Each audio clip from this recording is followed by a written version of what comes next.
I'm Toks Beverley Coker, my full name. I like to use the Nigerian and the English name because both names are both male and female.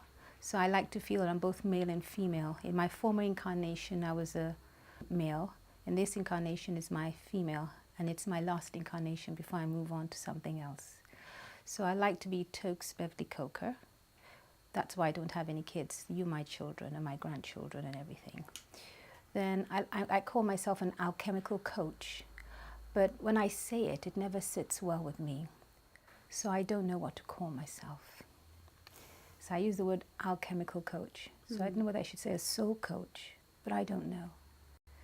I will go with what comes through while you're introducing me. You've seen my certification and all that, so whatever you say, I will flow with it.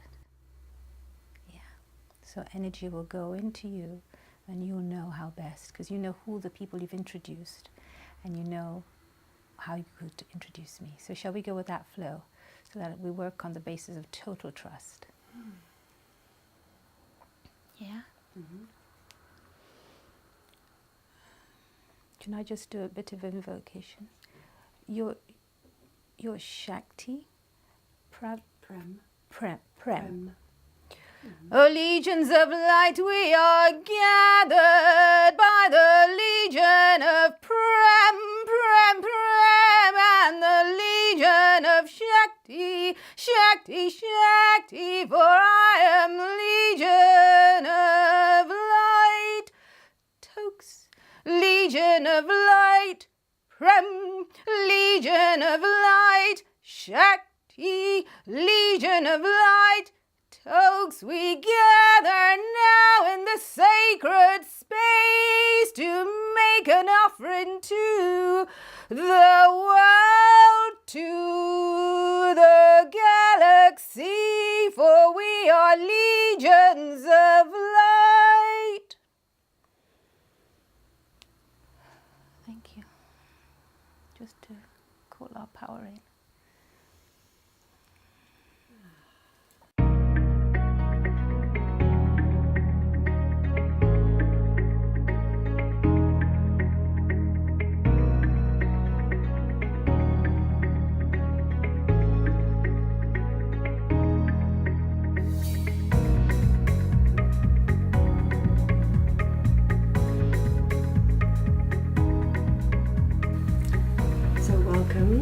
To Heart with me, Shakti Sundari. We're here today with Toks Beverley Coker and also Hands of Light, who is, well, actually she'll tell us who that is in a minute, but we're just really blessed to be here with Toks Beverley Coker, who is an amazing channel for many divine energies that are here to awaken the world at this time. She works with individuals, she works with groups, but she works way beyond that on many different levels and dimensions. So I'm feeling really blessed and honoured to be here and looking forward so much to speaking with you. Kind of want to say with you all. Yes. Yes, you are correct. Yes, you are. Yes, you are. So when we came into the room, it was very clearly Toks, and now you've done this invocation and we're in communion, and I feel as if I'm in communion with presence beyond this dimension. That's what I feel. So can you explain that to me? Yes, thank you. We are honoured by the statement that you have just made. It is the spark of your divine magic and the essence of you and the wonderful being of light you work with and beings of light you work with. So when we invoke and we call forth beings of light beyond this dimension. We call them legions of light because there are many names, so we call them a collective. Now, the legions of light are made up of angels, ascended masters, the Galactic Federation, extraterrestrials, and more. So each person has a legion of light around them when they're working with the light. So when you call and invoke them, you call in your magic, you call in your soul family, your soul song spirit family. Your soul spirit family is the most powerful family in the world. You have, of course, your DNA family, the blood tie, your brothers, your sisters that have come through the bloodline. Then you have this soul family, that's the soul family where you make friends. And then you have a soul family as well when no matter what happens, a person stays in your life for years and years, but you're not even family related. And then you have the most powerful. You have twin souls, you have relationship souls. The most powerful is the spiritual soul family. So when you're working this way, we are activating our spiritual soul family or our soul song spiritual family. However, that is the most powerful. So that's what we've invoked and that's what you felt because you are part of this great soul spirit family.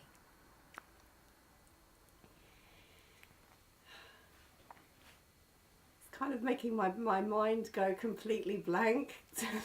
Yes, that is known as the expansion.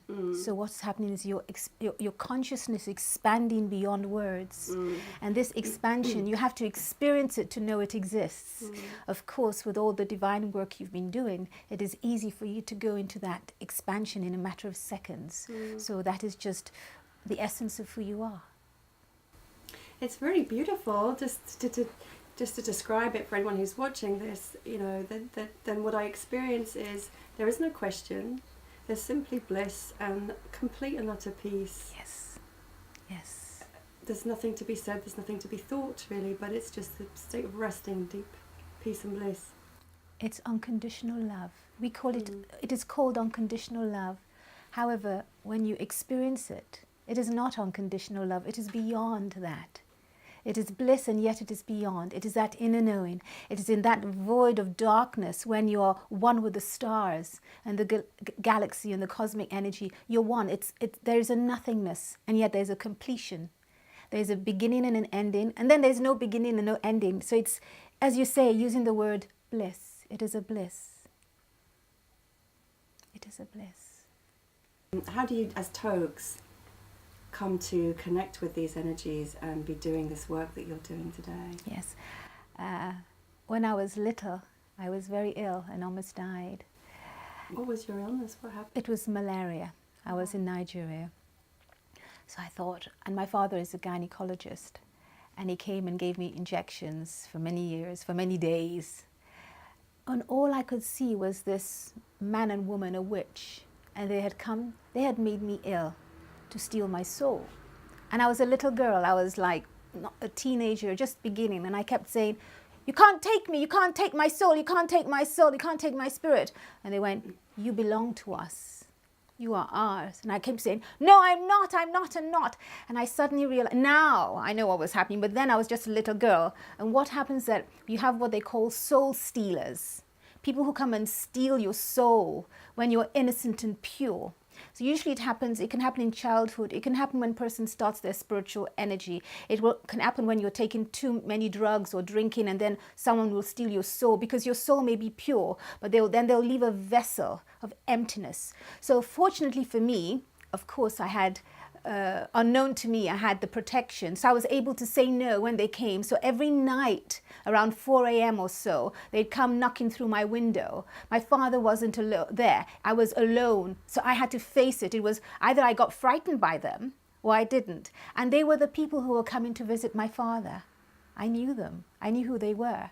And I had told my father that they were evil. And he had punished me because you don't say to people, they're not good. It's not the done thing. You know, it's old school. You know, children are seen and never speak in public. So that was my first experience of my spiritual energy. I experienced what we call the soul stealers, the spirit stealers who want to steal your purity. And unknown to me was one of my first spiritual tests.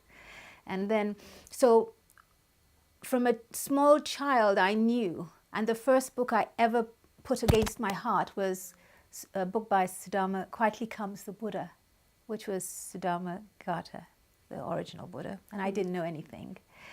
But those were all the signs that were coming as a child. So I was constantly punished for saying the wrong things and saying this person's good, is going to take your money away, going to do this. So I was constantly punished as a child.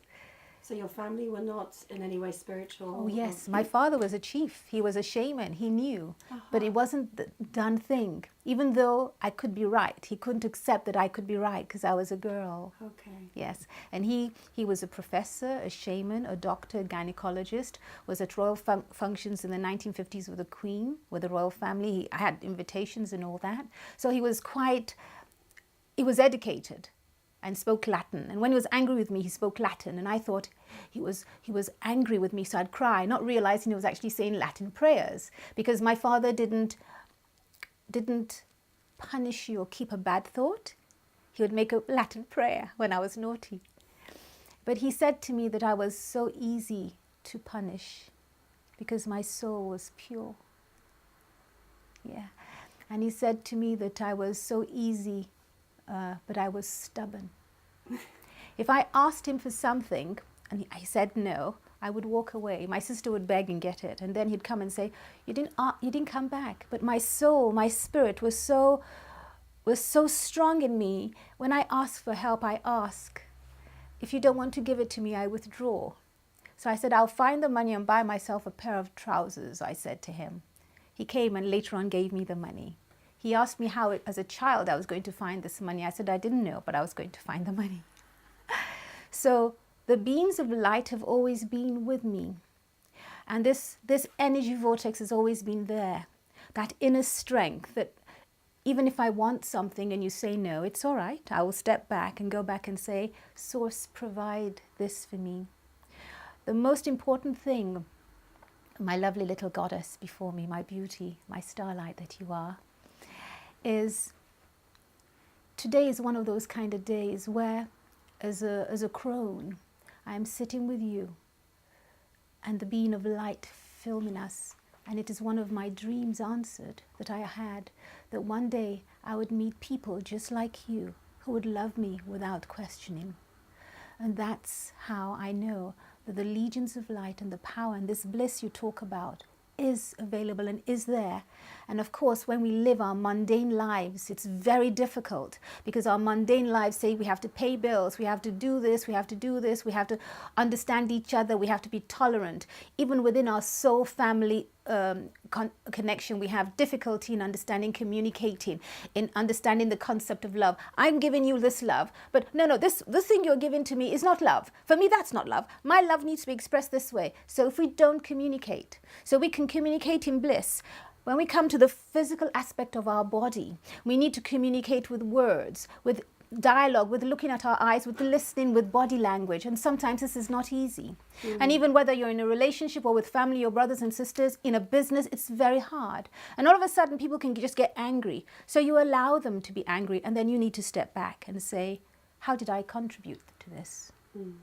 And it may be that you didn't contribute. It may be that it is one of your lesson plans. And maybe it's one of your lesson tests. And that's one of the things you need to go forward.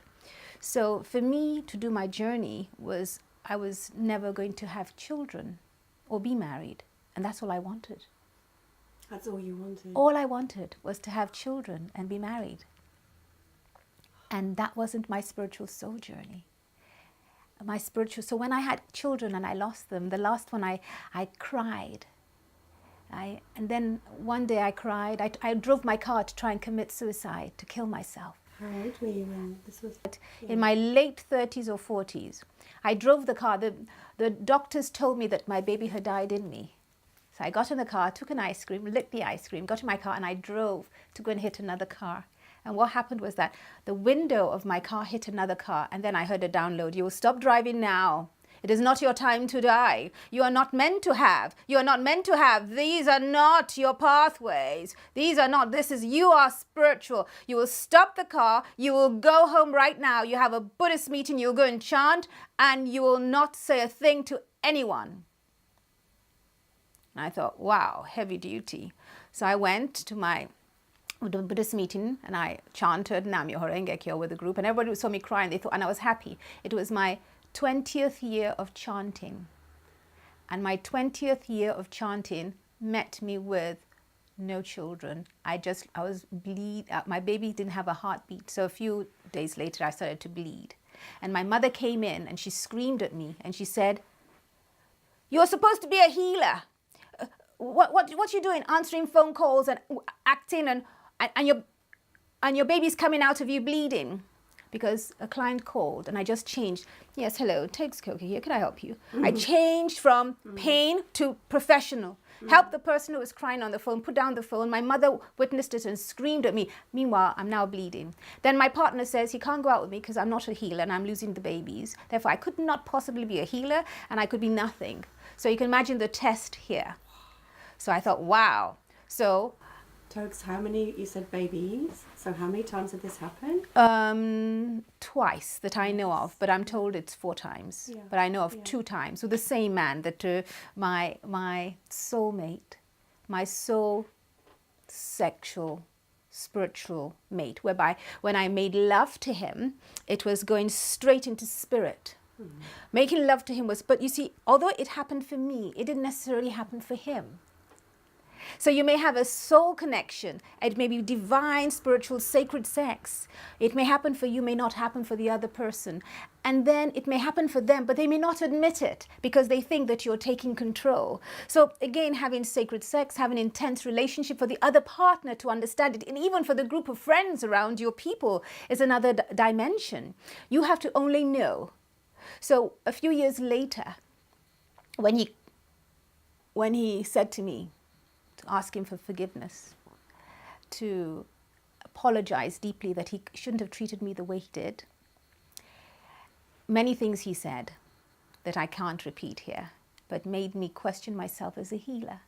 So that was another spiritual test. So just to kind of summarize that Yeah. part of this, everything you really wanted to be a mother was denied at least twice. You were criticized for the way that you were behaving. Yes. You were told by those closest to you that you were not meant to be a healer because of this. So how did you respond to those huge challenges, to your knowing and your desires, like your desires as a human? Yes. And then the sort of the higher calling, like how did you respond to that? There were 2, what I call crones, 2 older ladies who came to chant with me. So we chanted Namyo Horengeki and pushed me out. What do you mean they pushed you out? Pushed me out of just sitting in my flat and being in my pain. They made me go and MC a Buddhist meeting with thousands of people in front of it. You know what I mean? So they pushed me out. They came here and chanted with me. But what helped was when I was sitting here in my flat, and as I was sitting here in my flat, I heard, "Mummy, mummy, mummy," and I turned around and I was looking. I'm not a mummy. Don't. Who's calling me a mummy? And then I saw a golden Buddha, a golden baby Buddha, and I went, "Who are you?" And I kept saying, "Mummy, mummy, mummy," and I got angry. I said, "I don't want a golden Buddha. I wanted a real baby that I could breastfeed and come out and whatever." And the baby kept very quiet. "Golden Buddha, absolutely golden Buddha," and said. Then I heard a voice, not the baby. The golden Buddhas just kept saying, "We love you and thank you." And then I heard a verse saying, we had to experience a human body that was pure for us to be in that body and then come out. We were never meant to come out. We wanted to experience what it was like to be in a human body and then leave. And I broke down and cried, and I realized another spiritual test. And I realized that I'd already had a baby, that I'm a mother. It didn't come through, but I was a mother. And then I realized that this is my legacy.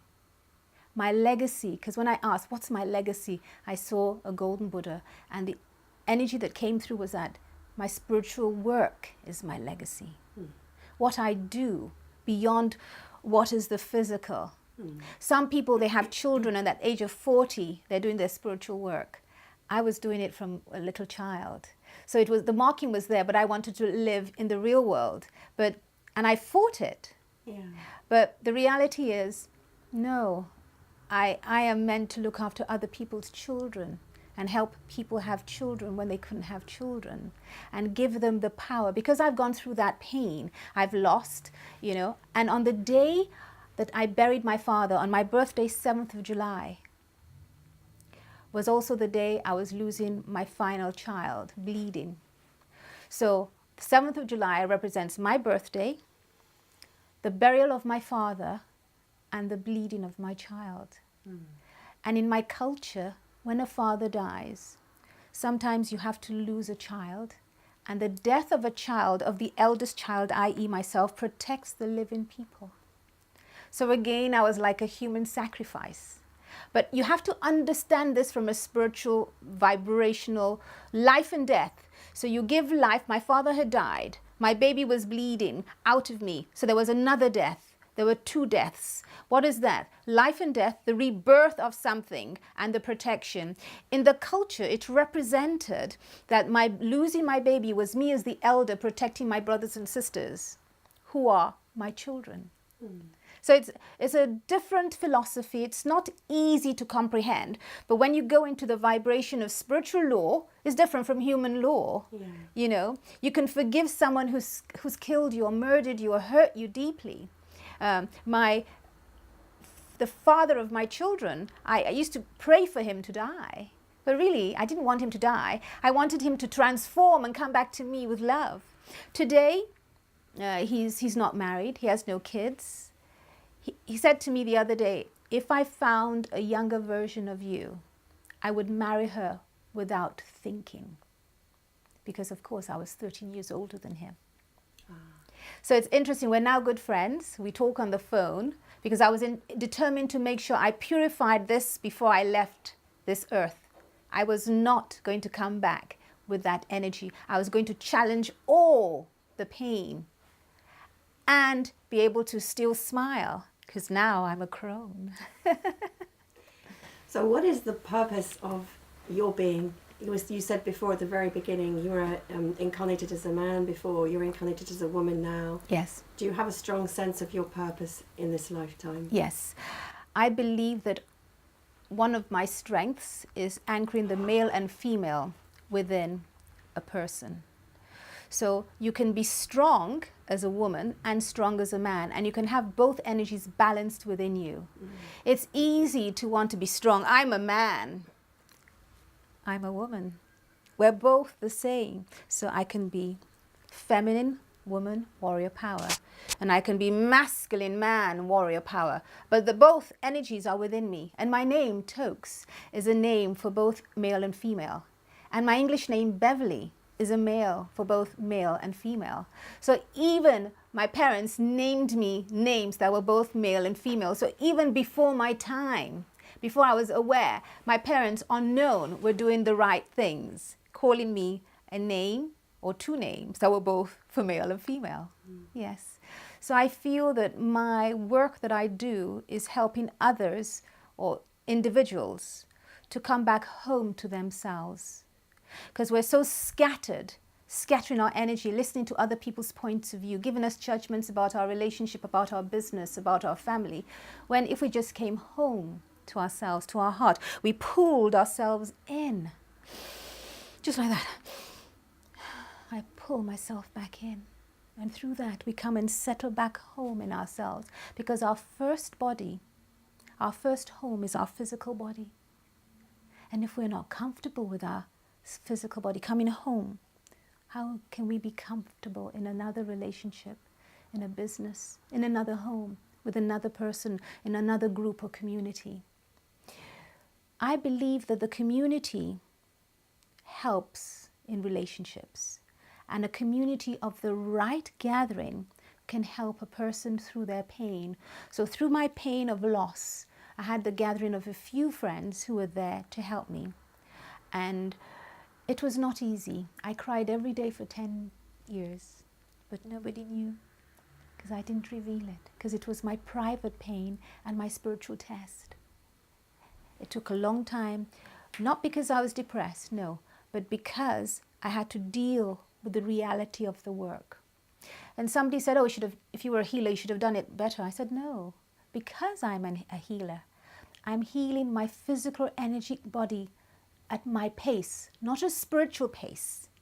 The spiritual pace is immediate, but then you have to download that energy into your physical body and live with it. Otherwise, you could have a breakdown. You could go suicidal. If you don't bring down that energy portal into your being and ground that pain, anything could happen to you. So there's the healing, that's the spiritual aspect, but there's the healing of your body. Your mind, body, and spirit have to come together in you because you're incarnate in the physical. That's so important. I think a message for everyone to hear, because there can be this tendency to judge anyone who's a spirit, sort of presenting themselves as a healer or a spiritual teacher, that they need to have their shit together. But actually, the reality is very different, and your own story really demonstrates that. Yes. It's actually confronting the pain, Yes. feeling the pain, Yeah. allowing oneself to be with it rather Yes. than having this constant smile and whatever else is expected perhaps. Yes. So we don't want to hold back. We have the angel of tears. Water is flow. You want to flow. Water is flow. So the tears are angels of tears helping you to cleanse your energy. So when I was crying in my pain, I would say, these are tears of joy. These are tears of victory. These are tears of happiness and love. I would be crying deeply. And sometimes my cry would be, and I would howl. And it would be silence of the pain. It would be so much. And then after I've cried, I'd cry for an hour or sometimes 3 hours non-stop, and I'd howl, and you wouldn't hear me howl because it was the silence of the pain was deep. And then I'd howl, my voice would come out because that is pain. And then pain that makes you have insight and beauty beyond. And then after that, I'd go, okay, I've cried for 2-3 hours. Now I spend the rest of the day being happy. So I allocated time for me to go through my pain and my sorrow as I dealt with my daily life of paying for my mortgage, paying my bills, making sure I ate good food, doing one activity after the other, looking after my clients, doing my moon meditation. I had to go through that. You see, my lovely little goddess, you are beautiful because of the pain you are going through and the pain you have gone through. You emerge. Even a butterfly has to emerge with fighting through to reveal itself from its cocoon. And that is what healers are constantly doing. As a healer, you are human here, living here. You've chosen to incarnate here on a physical body. You know your connection to divine is easy. You can do it just like that. It happens because you've been training yourself for years, especially when you get to my age and I'm a crone. You cannot be a crone until you're a certain age and had lots of experiences. So that pain you've gone through is what I call your spiritual deliverance, your spiritual revolution, your spiritual evolution, your spiritual ascension. For in that pain, where is your power? So I activate my power through my pain. I call forth my pain. I wear it. Pain come. I take my pain and I live it. And through this pain I release my karmic chains. I set myself free, for I am free, I am free, I am free, I am free. Even with the chains of pain, I am free, I am winning in my pain. My tears are tears of victory. My tears are tears of winning, for I am winning in my pain.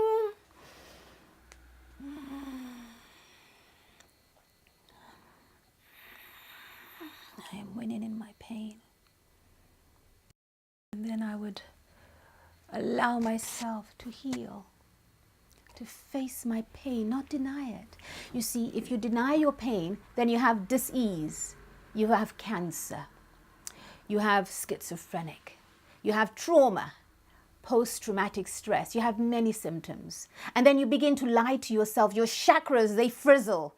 Your throat chakra frizzles because you're not communicating your truth. Your crown chakra shuts down as you go into depression. Your third eye doesn't even believe that you have a future, so you block it all off. Your base chakra feels stuck where you are, so there's no movement. Your solar plexus doesn't want to flow. It's not listening to its gut. It's saying, oh, my choice of a relationship was wrong. My choice of the business decision was wrong. No, it wasn't wrong. It was not wrong. The solar plexus says you can't do anything. When you know, I can win. There is a solution. There is a solution to every problem.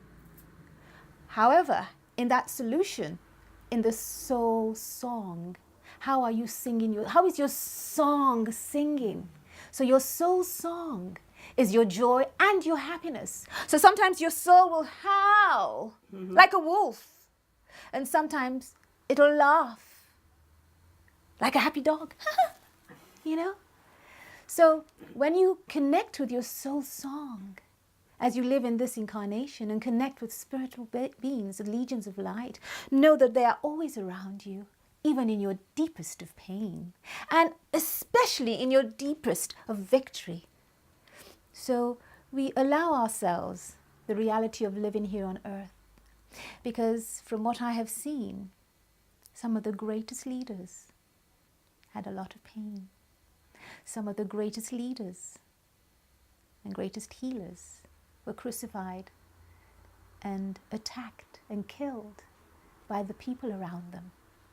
So if you or I or anyone feels crucified or attacked or judged, that's fine. If that happened to Buddha and it happens to you, brilliant. Well, thank you for criticizing me. Thank you for telling me I'm nothing, because now I know I am working with the energy of the Buddha.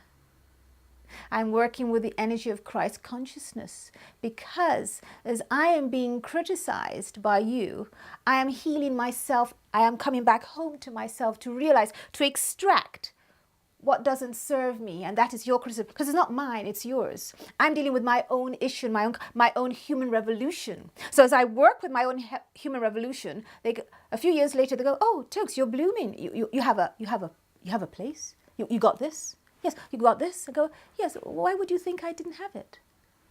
Why would you think I didn't have it? Because you were in pain.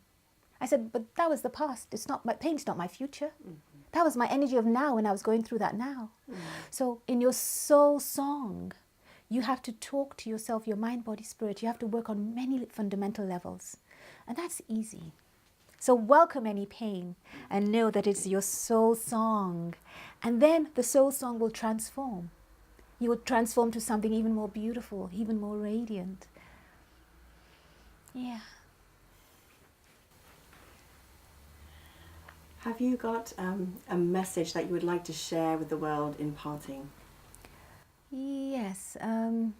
Be kind to each other. Be kind to each other. If we just keep it simple, be kind to yourself and be kind to each other. If you could have more kindness in your life, and if you could express more kindness, there would be more kindness around you. So I know that a lot of you have gone through pain. You've gone through emotions. You've been betrayed. You've been dishonored. You've been criticized. You may have even been raped on various levels and various foundations. Yes, that's your past. It's not your future. That's your lesson. That was your soul song. Create a new soul song and say to yourself, I decide to be kind to me. I decide to be kind. Forgive yourself. Be kind to yourself, no matter what. And we have a concept called Honinmyo, starting from now.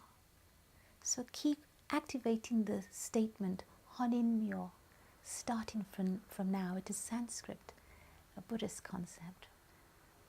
Honinmyo, starting from now. So starting from now, I choose kindness for myself and for the people around me. I forgive myself because others, I choose to be kind to myself. I choose to be kind. And once you start being kind to yourself, you can be kind to others and you can receive kindness. And just because you were beaten doesn't mean you need to beat another person. Because you were abused you don't need to follow through with that karmic pattern. Change it. I change the pattern. I change with ease because I choose kindness. I choose to forgive you. I'm sorry. I love you. I choose kindness. I choose kindness for myself, for my healing. I love you. I love you. I love you.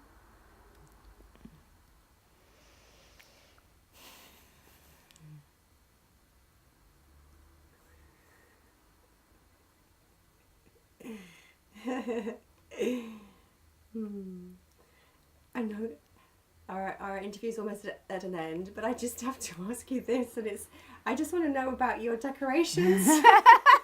Yes.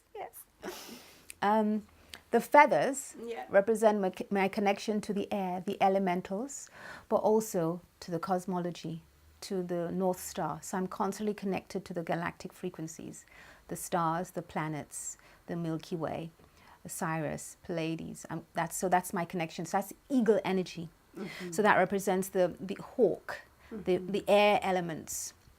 This the crown is made by my granddaughter. So my daughter, Alicia Harrison, made this for me.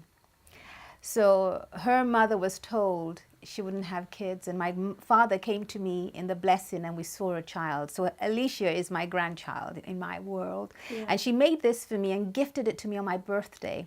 So it is pure rose quartz, yeah, with amethyst, and at the top is lapis lazuli. So she made this and gifted to me. That's my granddaughter. Remember I told you about, so it's my granddaughter. And then here, on this bit here, is I have 3 rose quartz hearts that are wrapped in to represent the Trinity. So it would say Isis, Osiris, and Horus, Father, Son, Holy Ghost. Yeah, so Trinity, all Trinities merged into one. And of course, me as a crone, and then we have the feathers. So the feathers are, my guide is Hands of Light. He's a shamanic Native American, but that's how he came to me. He's actually, that's the front he presents to me. Is that the voice that you were channeling most of the time? Yes. That's Hands of Light? Yes, that's Hands of Light, and that's sometimes Hands of Light channeling through me, and then sometimes I channel light language, which is when I'm doing my moon meditations, I would go into light language. So the feathers represent that vibration of being here on earth. So the crystals are the earthing energy to earth me. Mm-hmm. Then the dot is the void. We start with the dot and atom. So that represents how we start life. But when we see a dot on a piece of paper, do we just look at the dot, or do we look at the expansion of the paper? And I think that's what all this is about. And I love lipstick, red lipstick. I don't know. Okay. Yes. So you just mentioned light language. Yes. I have come across this before, but I think many people watching might not. So can you tell us, what is light language? Okay. Light language is when you enter a space within and you connect to the stars. It could be Hermes, Atlantis, Thoth, Isis. You can connect to any of the stars, the extraterrestrial aliens. So you connect, and everyone has a vibration they connect to. Mm-hmm. And then through that you speak in a language that is not understood because it's light language. Mm-hmm. And at my moon gatherings, I tend to do this with my crystal singing bowls, and I invoke, and then the language comes through. And what is its purpose? And that's a really functional question. Yeah, it's a very good question. Light language changes your DNA immediately. It works on a vibration that's very high because it's a channeled note. And you have to be in that space. And you have to be in a space of expansion. I'll see if I can do it.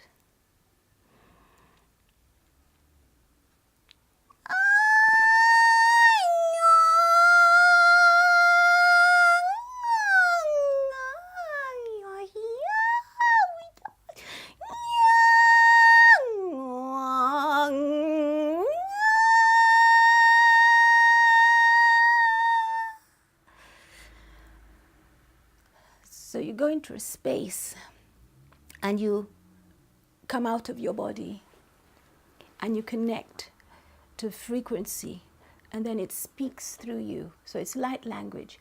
And what it's doing, it's blessing. The sound is blessing, and it's going and piercing through. So it's a healing sound, and it's a greeting sound. So because of this, I wanted to see what would come. So it was like a blessing. I have no idea what I'm saying. Yeah. But it's like something takes over. Yeah. And I'm sure I make funny faces, which I wouldn't make because I'm human and I'm vain. But when I'm working, it's like, and we greet you, legions of light, and we greet you, light language, we call you in, and as we call you in, we set ourselves free.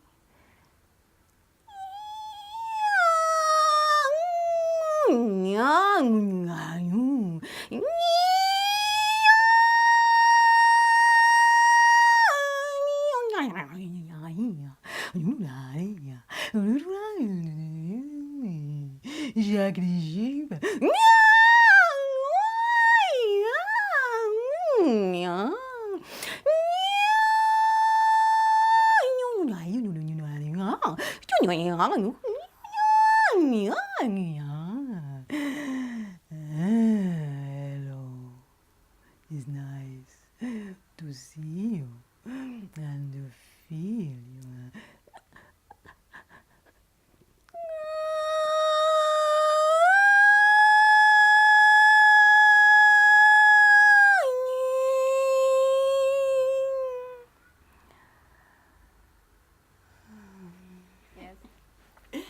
Dying to ask you 1,000 more questions. Yes. But we have to bring our interview to an end. So I thank you so much for your sharing.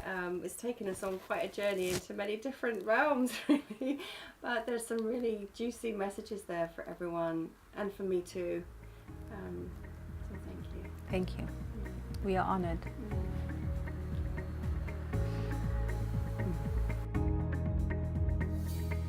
And thank you so much for watching and being with us. Thank you to Toks so much, and to Hands of Light and all of the other energies who've been here with us. And join me again next time on Heart to Heart with me, Shakti Sundar.